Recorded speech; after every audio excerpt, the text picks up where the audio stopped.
Well, good morning to you. Friday the 17th of November 2023. Ah dear, what have we done so far today? Well, I've watched rather more YouTube than I should. You know, when you get up on a Friday morning, what you should be doing, after the usual necessities, shall we say, is get out into the garden, walk around, look to see if the trees are still there.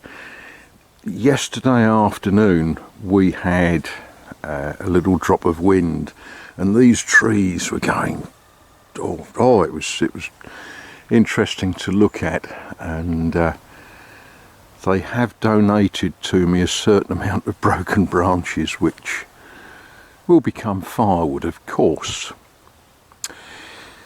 What else have we done? Well, I answered a comment from one of my faithful viewers who wanted to know what time of day I get up in the morning.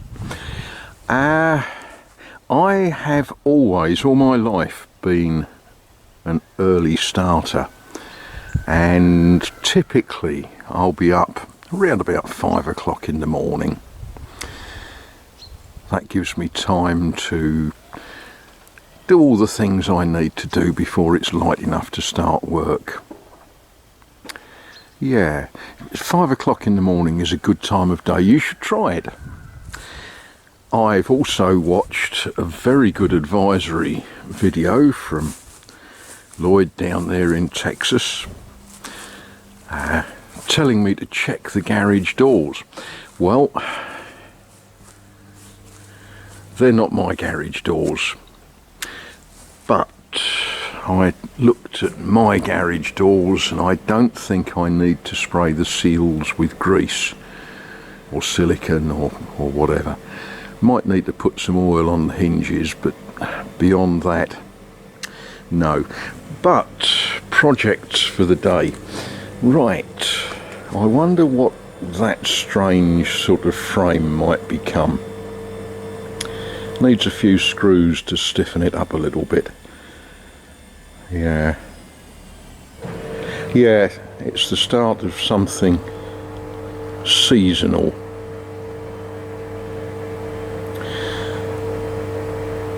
Background, the washing machine is running, so I'm not going to get dirty just yet, because there's no point taking washing out of the washing machine with dirty hands. But the big job for the day will be doing stuff to lawnmowers. I think that's the plan.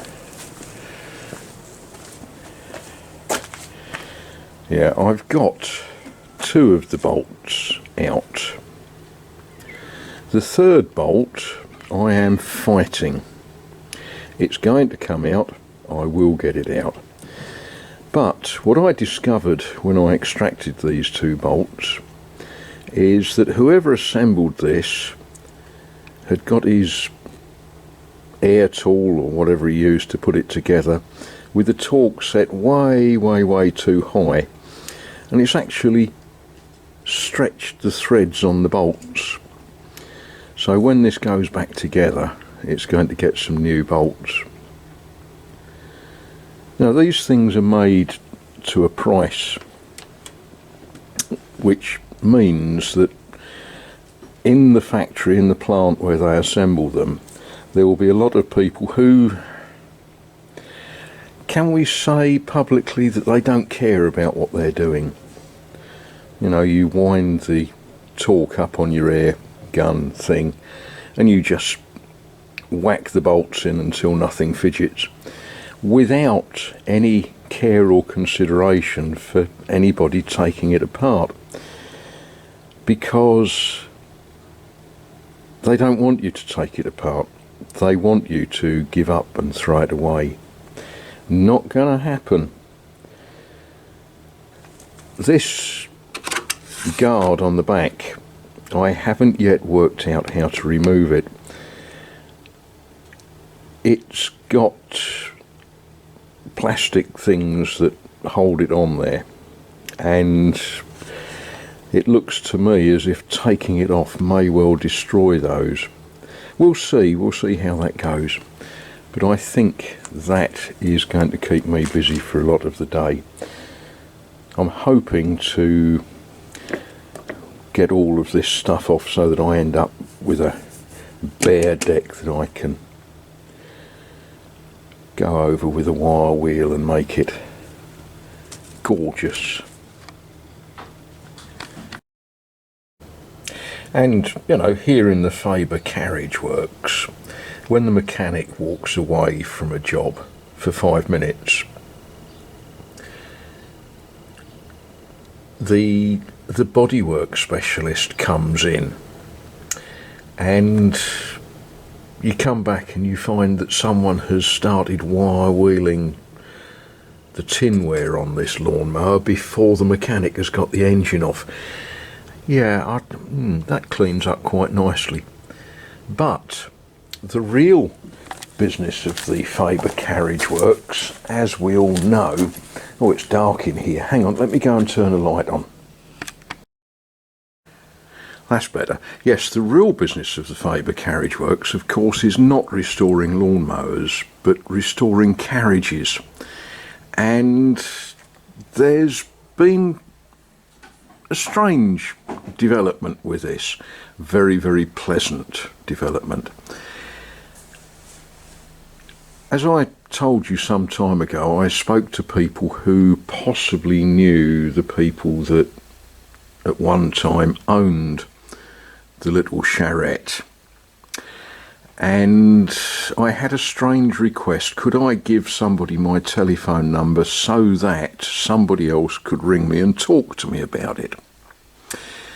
So yesterday afternoon, the telephone rang and a lady spoke to me, and she's very interested in knowing more about this charrette because, and if I followed the story completely correctly, it was her grandfather's. Gentleman who was born in 1875, died in 1949. Probably from sort of family, if you like, folk memory, used a donkey to pull this little charrette. He was a blacksmith in Saunay, and yeah, the family are actually quite interested in this thing. They think they might be able to find me possibly a photograph, maybe not, they're not too sure about that. But it was just an absolute delight to spend some time on a telephone with a lady who lives in the south of France, talking about this wonderful project that we've got on hand. Taking a bit of a back burner at the moment because within the house I've got electrical work to do, and I've got cutting firewood and cooking and all of those things that somehow seem to occupy our day. But, you know, it was just delightful talking to someone who knows part of the backstory of this little charrette.